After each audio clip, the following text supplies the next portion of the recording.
कांग्रेस ने बीजेपी की मदद के लिए निजामाबाद, करीमनगर, सिकंदराबाद और मलकाजगिरी समेत 6 से 7 लोकसभा सीटों पर कमजोर उम्मीदवार खड़े किए। बीआरएस लोकसभा इंतखाबात में तेलंगाना में वाहिद सबसे बड़ी पार्टी बनकर उभरेगी।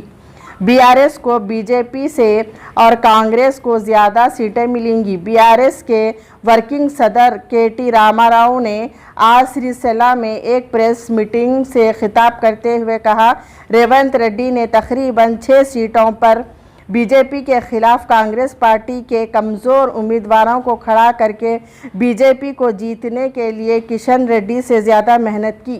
ఇవాళ ఒకటి మాత్రం స్పష్టం, ఢిల్లీలో కుస్తీలు, గల్లీలో దోస్తీలు. కాంగ్రెస్ బీజేపీ రాజకీయం చూస్తే ఢిల్లీలో కుస్తీ, గల్లీలో దోస్తీ అన్నట్టుగా ఇలా వ్యవహారం నడుస్తూ ఉంది. ఢిల్లీలోనేమో ఏదో కొట్లాడుతున్నట్టు యాక్టింగ్, కానీ ఇక్కడ దాదాపు 6-7 సీట్లలో ఇవాళ తెలంగాణలో కాంగ్రెస్ పార్టీ బలహీనమైన డమ్మీ అభ్యర్థులను పెట్టి వాళ్ళ కరీంనగర్తో సహా, నిజామాబాద్తో సహా, అదేవిధంగా సికింద్రాబాద్ అభ్యర్థి అసలు ప్రచారం కూడా దాదాపు లాస్ట్ 10 రోజుల వరకు చేయలేదు. మల్కాజ్గిరి అభ్యర్థి ఆ ప్రాంతం కనీసం సుపరిచితం కూడా కాదు, పరిచయం కూడా లేదు. ఇట్లా 6-7 సీట్లలో డమ్మీ అభ్యర్థులను పెట్టి రేవంత్ రెడ్డి గారు మరి బీజేపీని గెలిపించడానికి కిషన్ రెడ్డి కంటే ఎక్కువ రేవంత్ రెడ్డి కష్టపడ్డాడన్న మాట నేను విజ్ఞప్తి చేస్తా ఉన్నాను.